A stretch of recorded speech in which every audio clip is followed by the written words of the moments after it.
Hello friend, तो आपके लिए यह वीडियो बहुत ही इंपॉर्टेंट है क्योंकि एग्जाम में हर साल क्वेश्चन पूछा जाता है सेल डिवीजन सेल साइकिल से। तो वीडियो को लास्ट तक देखना आपको है। और मैं इस वीडियो में आपको एक टिप्स भी दूंगा कैसे आप सेल डिवीजन को अगर आपने कुछ नहीं पढ़ा तो कैसे याद रख सकते हैं, और ट्रिक भी बताऊंगा कैसे आपको क्या करना है। तो आइए देखते हैं सेल डिवीजन। इसको जानने से पहले मैं हूँ विशाल प्रजापति, एक बार फिर से स्वागत करता हूँ आप सभी का आपके अपने चैनल ट्रिक फार्मेसी में। तो सेल डिवीजन देख लेते हैं। सेल डिवीजन जानने से पहले मैं आपको बता देता हूँ, आपने अगर सेल वाली वीडियो नहीं देखी उसको जाके देख लीजिएगा।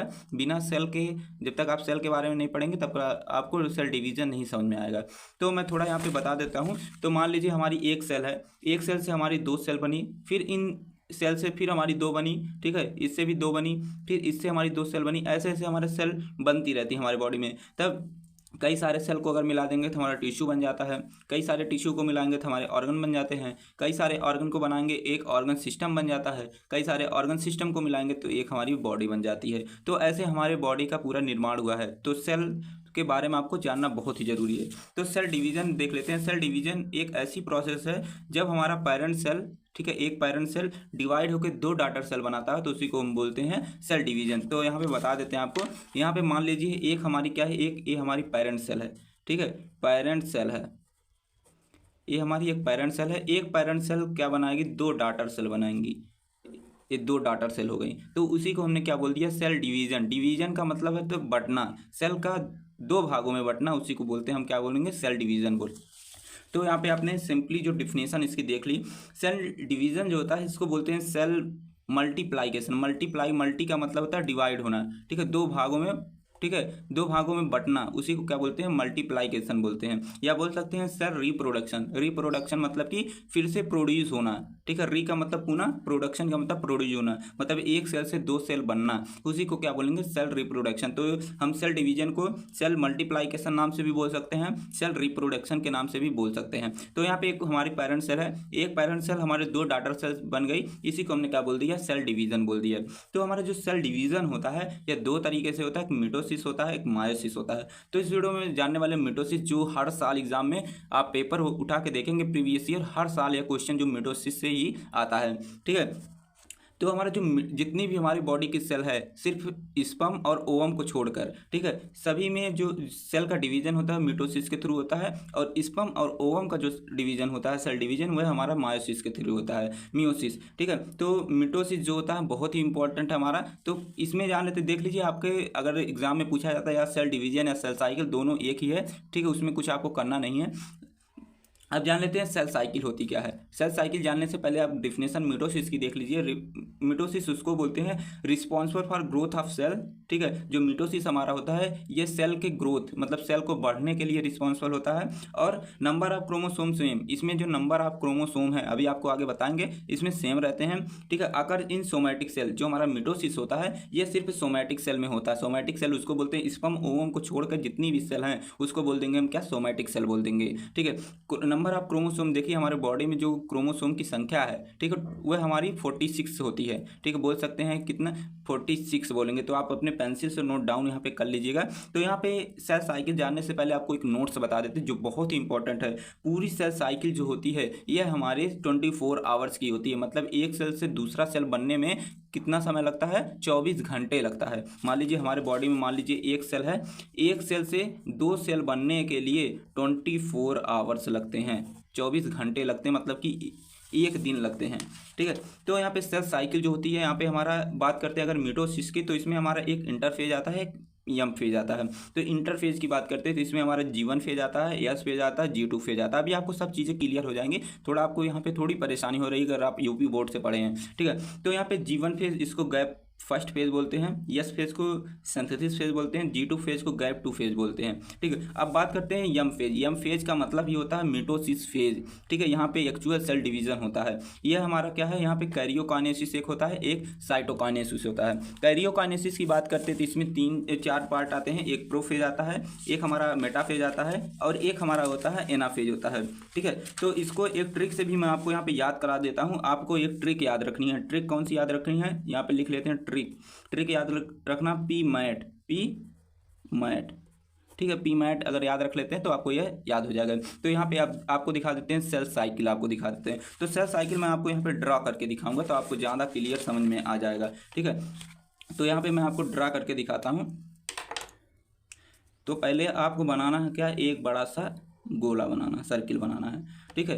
तो इसमें क्या करना है, एक आपको यहाँ पे डॉट लगा लेनी है। अब क्या करना है कि पहले आपको इंटरफेस बना लेना है। मान लीजिए यहाँ से डिवाइड किया आपने यहाँ तक। हमने बोला कि आपको याद रखना जो इंटरफेज होता है, हमारा जो इंटरफेज होता है यह 23 आवर्स का होता है, मतलब 23 घंटे का हमारा इंटरफेज होता है, और 1 घंटे में सिर्फ हमारा मिटोसिस होता है, एक्चुअल सेल डिवीजन होता है, ठीक है। तो आपको याद रखना है। तो हमारा हमने क्या बताया कि जो ए, इसको आप इतना ए वाला पार्ट जो हमारा हो गया या क्या हमारा इंटरफेज हो गया, तो लिख लेते हैं इंटरफेज।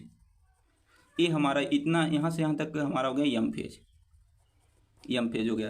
अब हमारे जो इंटरफेज है, इंटरफेज में हमने क्या लिखा है, G1 phase, S phase, G2 phase. तो आप लिख लीजिए हमारा ए हो गया क्या, ये हमारा G1 फेज हो गया, ए हमारा हो गया S फेज हो गया, ए हमारा G2 फेज हो गया, और ए हमारा क्या होगा, एम फेज। आपको पता है एम फेज में मैंने बताया 2 होता है, एक कैरियोकाइनेसिस, एक साइटोकाइनेसिस होता है। तो आपको यहाँ पे कर लेना क्या, ए हमारा हो गया क्या, ए हमारा हो गया साइटोकाइनेसिस, यहाँ पे लिख लीजिए साइटोकाइनेसिस हो गया। ए इतना पार्ट हमारा हो गया कैरियोकाइनेसिस, ठीक है, कैरियोकाइनेसिस हो गया। तो अब कैरियोकाइनेसिस में हमारा क्या है, 4 पार्ट हैं। तो पहला हमारा पार्ट क्या हो गया, ए हमारा हो गया प्रोफेज का, ए हमारा हो गया प्रोफेज का, ए हमारा हो गया मेटाफेज का, मेटाफेज, और ए हमारा हो गया एनाफेज का, ए हमारा हो गया इतना, मान लीजिए मैंने थोड़ा बड़ा यहाँ पे बना दिया, ए हमारा हो गया टीलोफेज का, टीलोफेज का। तो इस तरीके से हमारी पूरी एक सेल साइकिल बनती है, ठीक है। तो आपको सेल साइकिल यहाँ पे दिखा देते हैं, मैंने अच्छे से बना दिया, आप इसको यहाँ से देख लीजिएगा, ठीक है। आगे आप बात करते हैं एक एक फेज के बारे में लिखना पड़ेगा आपको। अगर डिटेल में एग्जाम में पूछता तो आपको एक एक पार्ट के बारे में ही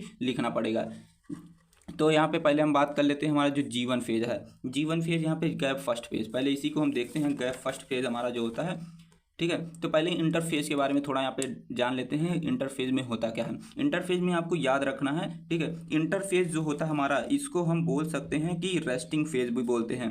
रेस्टिंग फेज इसलिए बोलते हैं क्योंकि जब साइंटिस्ट ने इसे माइक्रोस्कोप में सेल को देखा तो सेल यहाँ पे कोई सेल डिवीजन नहीं कर रही थी, लेकिन यहाँ पे काम बहुत हो रहा था। साइंटिस्ट ने बोला कि यहाँ पे काम तो बहुत हो रहा, क्योंकि यहाँ पे 23 घंटे समय लगते हैं इंटरफेज में, लेकिन यहाँ पे कोई सेल डिवीजन नहीं हो रहा था, ठीक है। तो इसको बोला गया रेस्टिंग फेज। यहाँ पे सिर्फ सेल की प्रिपरेशन हो रही थी, मतलब कि जो सेल प्रिपरेशन का मतलब है कि जैसे जो हमारा डीएनए है, डीएनए का डुप्लीकेशन हो गया, प्रोटीन का सिंथेसिस हो गया, आरएनए बनना, ठीक है। और जो हमारे ऑर्गेनेल्स है हमारे बॉडी में, मतलब कि हमारे सेल के अंदर जो भी ऑर्गेनेल्स है जैसे माइटोकॉन्ड्रिया, साइटोप्लाज्म, इन सब का डुप्लीकेशन, मतलब डुप्लीकेट एक कॉपी बनना, ठीक है। इंटरफेज में यही सब हो रहा था, ठीक है।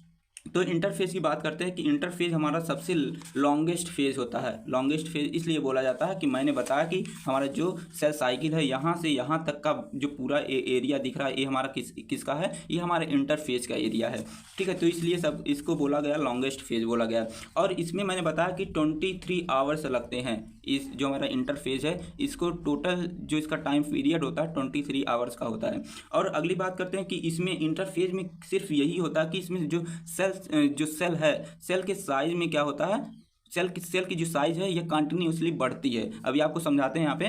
तो यहाँ पे देख लेते हैं G1 फेज, मैंने इंटरफेज की बात किया, इंटरफेज में हमारा G1 S G2 फेज आते हैं, ठीक है। तो यहाँ पे दिखा देते हैं, ये पूरा हमारा क्या है, इंटरफेज है। इंटरफेज में हमारा G1 S G2 आता है। तो हमारा G1 फेज में हमारे देखिए सेल की साइज इतना था, लेकिन S फेज में देखिए इतना था, इसमें आ गया इतना हो गया, और G2 फेज में देखिए इतना हो रहा है। आपको एक चीज़ याद रखनी है, इसमें सिर्फ सेल का जो साइज है वह बढ़ेगा, ना कि न्यूक्लियस की साइज इसमें नहीं बढ़ेगी। जो बीच में मैंने देखा है न्यूक्लियस है, तो यहाँ पे देखिए सेल की साइज बढ़ रही है और न्यूक्लियस की साइज नहीं बढ़ रही है, ठीक है। तो यहाँ पे जो सेल जो है, सेल की साइज इसलिए बढ़ रही है क्योंकि यहाँ पे आरएनए का सिंथेसिस हो रहा है, प्रोटीन का सिंथेसिस हो रहा है, ठीक है। यहाँ पे इसलिए सेल की जो साइज है यहाँ पे बढ़ रही है। तो आपको यह याद रखना है। तो सबसे पहला चीज़ आपको याद रखना, नोट्स मैंने यहाँ पे लिख दिया है कि इसमें सिर्फ सेल की साइज आप मतलब बढ़ते हुए देखेंगे, ना कि न्यूक्लियस की साइज, ठीक है।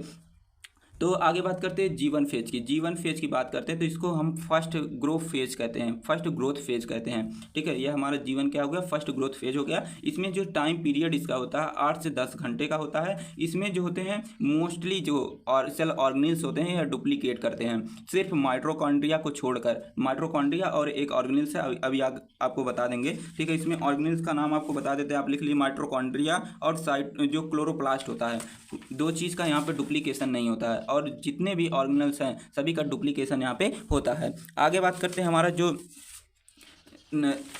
Cell is metabolically active. यहाँ पे जो हमारा जीवन फेज है, यहाँ पे हमारे जो सेल है यह मेटाबॉलिकली एक्टिव हो जाते हैं और कंटिन्यूअसली ग्रो करते हैं।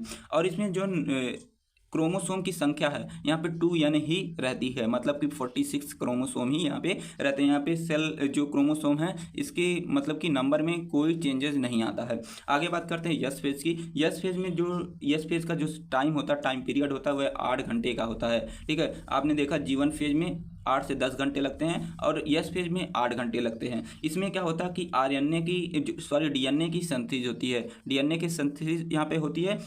इसको बोल सकते हैं कि रेप्लिकेशन इन द न्यूक्लियस। जो हमारा डीएनए की सिंथेसिस कहाँ पे होती है? न्यूक्लियस, क्योंकि क्रोमोसोम वहीं पे होते हैं तो वहीं पे होगा। तो आपको यहाँ पे थोड़ा समझा देते हैं, अभी आपको जो डाउट है थोड़ा क्लियर हो जाएगा। तो यहाँ पे बना देते हैं न्यूक्लियस। ये हमारा न्यूक्लियस है।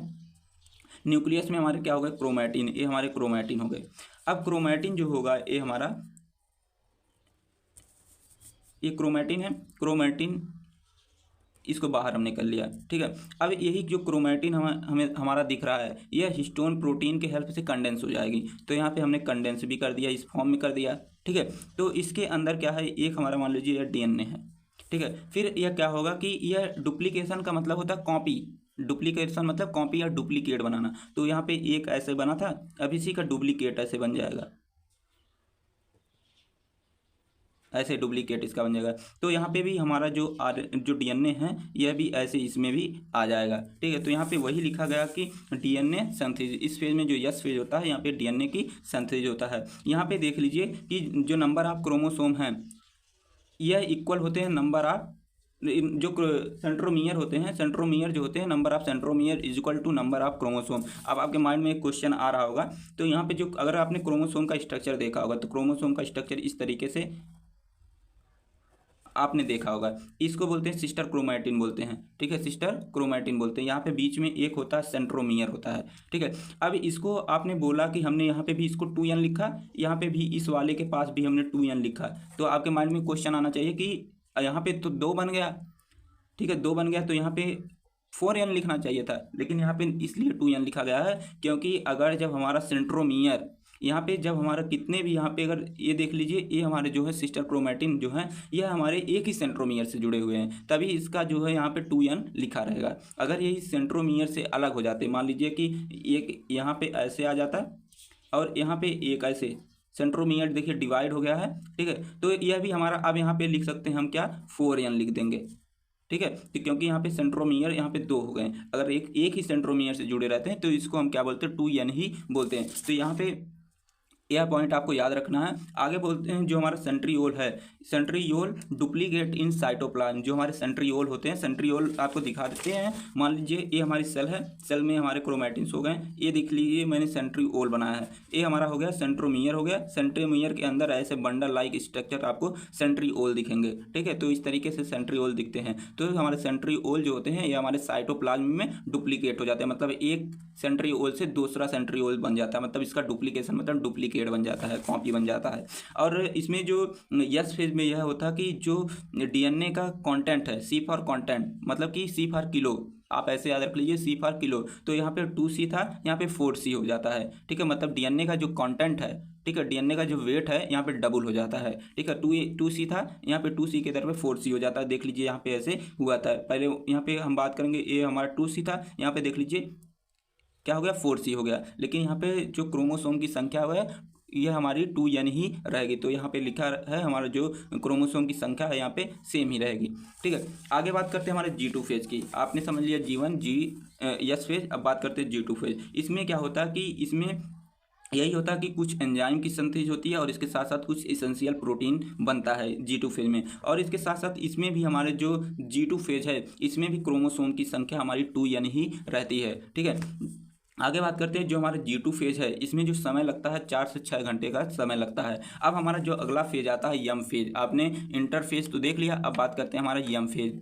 ठीक है, जिसको बोलते हैं एक्चुअल सेल डिवीजन भी बोलते हैं। इसमें एक्चुअल सेल डिवीजन होता है। यम फेज को मिटोसिस फेज बोलते हैं। ठीक है, इसमें क्या होता है कि इसको फाइनल फेज बोलते हैं क्योंकि इसमें एक्चुअल सेल डिवीजन होता है। इसमें क्या होता है कि cell divide into into identical daughter nuclei is term as mitosis. इसमें क्या होता है कि जो एक सेल है, एक सेल से दो सेल बनती है, मतलब इसमें न्यूक्लियस का भी डिवीजन होता है। अभी आपको बताएंगे कैसे। तो यहाँ पे देख लीजिए, जो हमारा यम फेज होता है, यम फेज हमारा दो तरीके से होता है, कैरियोकाइनेसिस, एक साइटोकाइनेसिस। कैरियोकाइनेसिस का मतलब होता है इसमें न्यूक्लियस का डिवीजन होता है। साइटोकाइनेसिस उसको बोलते हैं जिसमें जो साइटोप्लाज्म का डिवीजन होता है, उसको साइटोकाइनेसिस बोलते हैं। तो यहाँ पे पहला हमारा आता है कैरियोकाइनेसिस। कैरियो का मतलब होता है न्यूक्लियर, काइनेसिस का मतलब होता है मूवमेंट, ठीक है, मतलब कि डिवीजन बोल सकते हैं। मतलब इसमें एक पेरेंट न्यूक्लियस से दो डॉटर न्यूक्लियाई बनेंगे, ठीक है। मान लीजिए कि हम दिखा देते हैं यहाँ पे, मान लीजिए हमारा यह एक न्यूक्लियस है, एक न्यूक्लियस से इसमें दो न्यूक्लियस बनते हैं, ठीक है। तो इसी को हम बोलते हैं क्या, कैरियोकाइनेसिस बोलते हैं। इसमें चार फेज होते हैं। पहला हमारा था प्रोफेज, मेटाफेज, एनाफेज, टीलोफेज, चार होते हैं। मैंने आपको ट्रिक भी बताई है, आपने देखा भी उसको। प्रोफेज में देख लेते हैं क्या होता है, बहुत ही इंपॉर्टेंट है।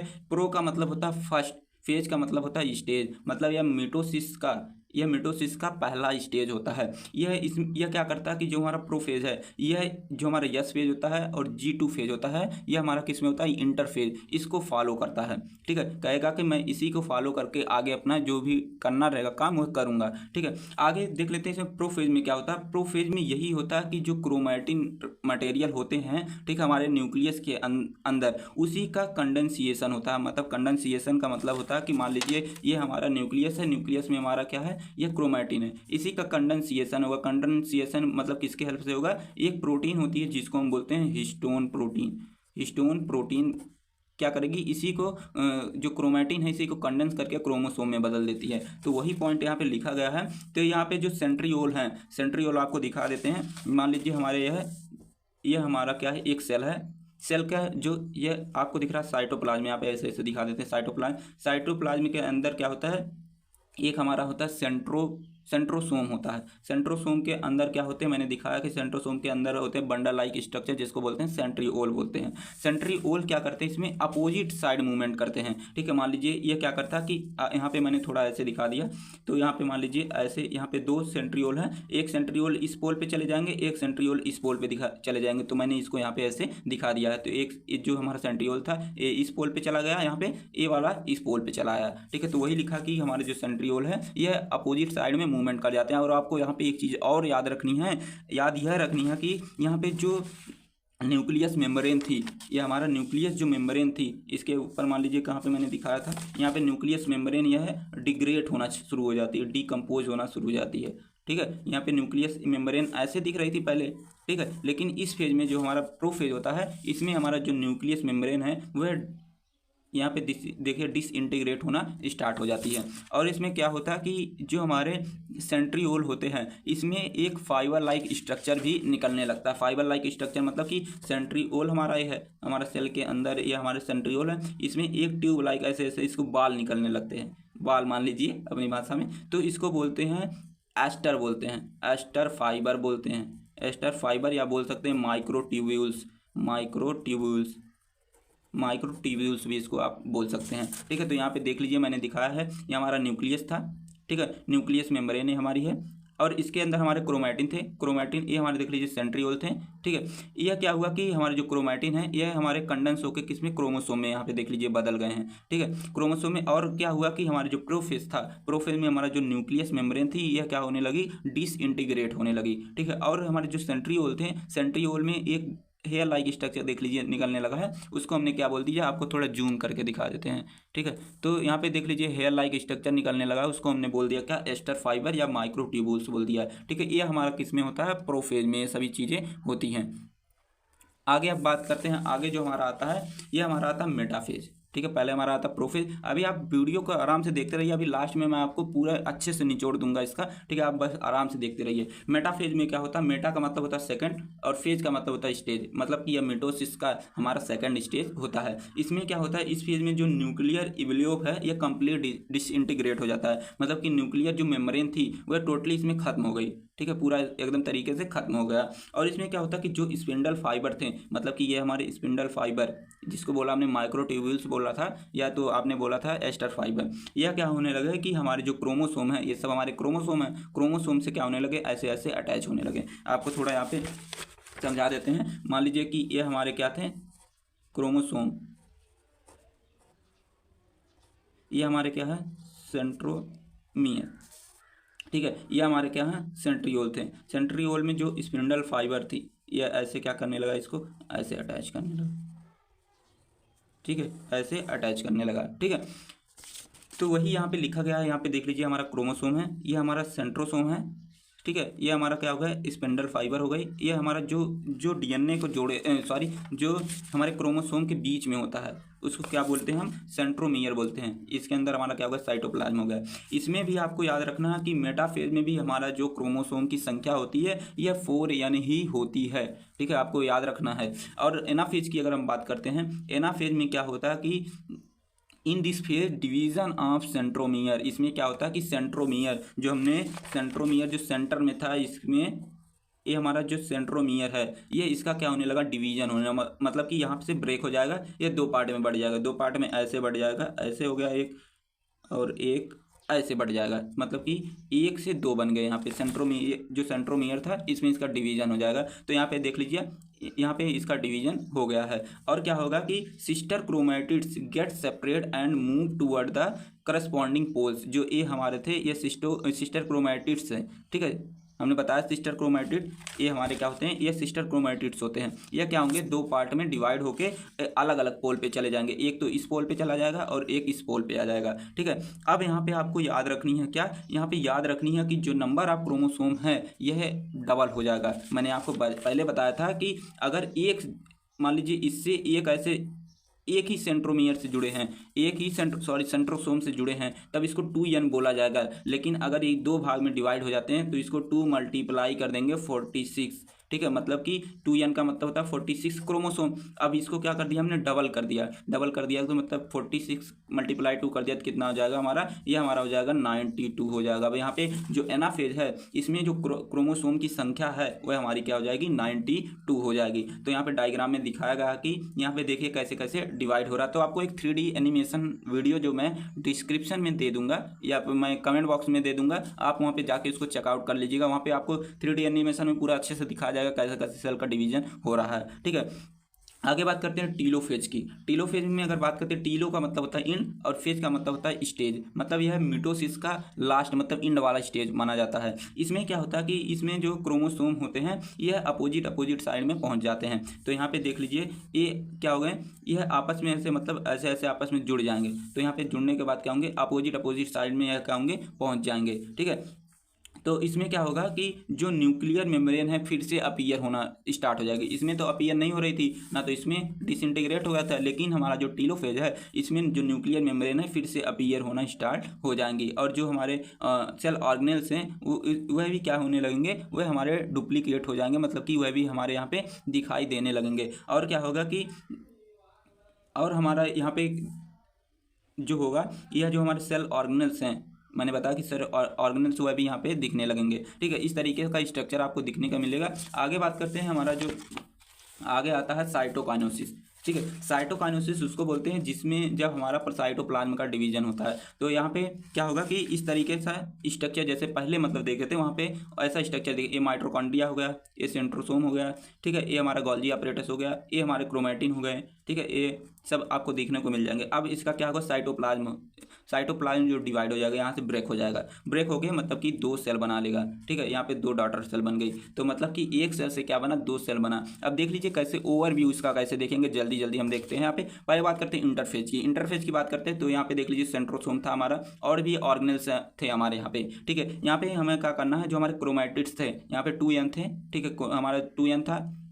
यहाँ पे जो क्रोमैटिड्स इस तरीके से आपको दिख रहे थे। लेकिन जब प्रोफेज की बात किया तो यहाँ पे जो हमारे क्रोमैटिन थे इनका कंडेंसेशन हुआ, कंडेंस होने के बाद इस तरीके से स्ट्रक्चर दिखने लगा। और हमारा जो न्यूक्लियर मेम्ब्रेन है ये हमारा डिसइंटीग्रेट होना स्टार्ट हो गई। डिसइंटीग्रेट का मतलब कि ये टूटना स्टार्ट हो गई। ये मान लीजिए न्यूक्लियर मेम्ब्रेन थी, ये हमारी क्या हो गई, आगे चल के डिसइंटीग्रेट इस तरीके से टूटना स्टार्ट हो गई। तो इसमें प्रोफेज में हुआ। लेकिन हमारे मेटाफेज में क्या होता है कि मेटाफेज में यह होता कि आपको एक चीज़ और याद रखनी है कि प्रोफेज में जो हमारे यह थे जो हमारे एक मिनट आपको बता दें, सेंट्रोसोम थे, सेंट्रोसोम क्या होंगे, अपोजिट पोल पे जाना स्टार्ट कर देंगे, ए इस पोल पे चला आएगा, ए इस पोल पे चला आएगा, और इससे क्या होंगे, स्पेंडल फाइबर निकलना स्टार्ट होंगे, जिसको हमने एस्टर भी बोलते थे। अब यह एस्टर क्या करेंगे, जो हमारे क्रोमोसोम थे इससे क्या कर लेंगे, बांध लेंगे अपने आप को, ठीक है, इसके क्या करेंगे, ऐसे बांध लेंगे। बांधने के बाद क्या करेंगे, इसको मेटाफेज में यह हुआ, फिर एनाफेज में यह हुआ कि यह फिर बीच बीच से क्या होंगे, ब्रेक हो जाएंगे, ये बीच से टूट गया, यहाँ पे बीच से ऐसे ऐसे टूट जाएगा। और जो हमारे सेंट्रोसोम थे, ठीक है, सेंट्रोसोम से जो जुड़े हुए थे स्पेंडल फाइबर, उसके साइज भी घट जाएगी, ठीक है, यहाँ पे घटा लेंगे तभी तो ब्रेक होगा। मान लीजिए कि अगर हम इसकी साइज घटाते हैं, इसकी साइज यहाँ पे घटती है तो क्या होगा, तनाव होगा और टूट जाएगा, तो यहाँ पे ऐसे टूट गए। और जो हमारे सेंट्रोसोम था, ये सेंट्रोमियर था, ठीक है, सेंट्रोमियर जो है यह भी आपस में क्या होंगे, डिवाइड ऐसे हो जाएंगे। डिवाइड होने के बाद क्या हो जाएगा, फिर टीलोफेज में देखेंगे कि फिर हमारा जो न्यूक्लियर मेम्ब्रेन थी वह अपीयर होना स्टार्ट हो जाएगी, फिर दिखना स्टार्ट हो जाएगी। फिर क्या हो जाएगा, साइटोकाइनेसिस हो जाएगा। साइटोकाइनेसिस का मतलब होगा कि एक सेल से दो सेल बन जाएगी, कि मतलब कि यहाँ पे साइटोप्लाज्म का डिवीजन हो जाएगा, ठीक है। तो इस तरीके से आपने पूरा ओवरव्यू देखा मिटोसिस का। अब बात करते हैं आपको टिप्स कैसे, मतलब कि आप याद रखेंगे एग्जाम में, अगर आपने कुछ नहीं पढ़ा तो आपको सेल डिवीजन आप कैसे लिखेंगे, शॉर्ट नोट्स। तो यहाँ पे सेल जो सेल साइकिल पूरी आपको दिखाई गई है, ये हमारा इंटरफेज है, इंटरफेज में हमारा G1 S G2 फेज है, ठीक है। और यहाँ पे हमारा क्या हो गया, ये हमारा यम फेज है, यम फेज में हमने ये हमारा इतना यहाँ तक का स्ट्रक्चर हमारा कैरियोकाइनेसिस का, ये हमारा साइटोकाइनेसिस का है, ठीक है। जो कैरियोकाइनेसिस है इसमें हमारा प्रोफेज, मेटाफेज, एनाफेज, टीलोफेज। मैंने ट्री बताया कि PMAT, PMAT आप याद रख लेंगे, आपको याद हो जाएगा। तो हमारा जो इंटरफेज है, इंटरफेज जो होता है हमने बताया कि यह 23 आवर्स का होता है, और जो हमारा यम फेज होता है ये हमारा 1 आवर्स का होता है, ठीक है। आपको यह चीज़ याद रख लेनी है। जो हमारा इंटरफेज होता है, मैंने बताया कि इसमें सिर्फ सेल की साइज बढ़ेगी, ठीक है, इसमें सेल डिवीजन नहीं होगा, सिर्फ सेल की साइज बढ़ेगी, ठीक है। और जो हमारा यम फेज होता है इसमें एक्चुअल सेल डिवीजन, मतलब यह मिटोसिस इसी में, मतलब सेल डिवीजन इसी में होता है, एक सेल से दो सेल बनती है। अब एक एक करके थोड़ा देख लेते हैं। G1 फेज में क्या होता है कि G1 फेज में RNA की सिंथेसिस होगी, ठीक है। जब RNA बनेगा तभी RNA से क्या बनता है, प्रोटीन बनता है। प्रोटीन बन गई, पहले क्या बना, RNA बना, RNA से क्या बना, प्रोटीन बना। फिर इसमें सेल की जो साइज है यह बढ़ जाएगी, और इसमें सेल ऑर्गेनेल, जो मोस्टली सेल ऑर्गेनेल्स होते हैं इसमें डुप्लीकेट करेंगे, सिर्फ माइटोकॉन्ड्रिया और क्लोरोप्लास्ट को छोड़कर। ये इसका जो डिवीजन होता है ये हमारे होता है मिटोसिस वाले फेज में, ठीक है। अब बात करते हैं यस फेज की। यस फेज में सिर्फ क्या होता है, DNA का डुप्लीकेशन मतलब होता है, डुप्लीकेशन का मतलब होता है DNA का डुप्लीकेट कॉपी बनता है, ठीक है। अब बात करते हैं G2 फेज की। G2 फेज में क्या होता है, इसमें भी प्रोटीन की सिंथेसिस होती है, ठीक है। और इसके साथ साथ जो सेल ऑर्गेनेल्स हैं इसका भी डुप्लीकेशन होता है। इसमें क्या होता है कि जो हमारे इसमें मतलब है माइटोकॉन्ड्रिया और क्लोरोप्लास्ट भी डुप्लीकेट होंगे। सॉरी, इसमें मैंने बता दिया था कि माइटोकॉन्ड्रिया और क्लोरोप्लास्ट का डुप्लीकेशन यम फेज में होता है, लेकिन नहीं, यह हमारे G2 फेज में ही होता है। क्लोरोप्लास्ट और माइटोकॉन्ड्रिया का डुप्लीकेशन, मतलब एक माइटोकॉन्ड्रिया से दो माइटोकॉन्ड्रिया बन जाएंगे। और इसमें क्या होता है कि जो सेंट्रीओल है यह अपोजिट साइड में मूवमेंट करना स्टार्ट कर देंगे, मतलब ए इस पोल पे चला जाएगा, ए इस पोल पे चला आएगा, ठीक है, इस तरीके से हो जाएगा। और इसमें जो स्पिंडल फाइबर आपको देखने को मिल जाएंगी। अब बात करते हैं एक एक फेज की। तो इसमें हमारा आ जाएगा एक प्रोफेज, मेटाफेज, एनाफेज, टेलोफेज और हमारा साइटोकाइनेसिस, ठीक है। तो मैंने सभी के बारे में आपको बता दिया, सिर्फ आपको यहीं पे थोड़ी प्रॉब्लम होगी और आपको सभी चीज़ें याद हो जाएंगी अगर आपको यह याद रहता है, ठीक है। यह आपको पूरा ओवरव्यू अच्छे से याद रखना, जितना मैंने लिखा आप इस तरीके से बना के इसको लिख सकते हैं एग्जाम में। वीडियो कैसी लगी आप कमेंट बॉक्स में जरूर से बताइएगा, और इसकी नोट्स चाहते हैं आप टेलीग्राम ग्रुप से जुड़ जाइए, वहीं पर आपको इसकी नोट्स मिल जाएगी। थैंक्स फॉर वॉचिंग, मिलते हैं नेक्स्ट वीडियो में।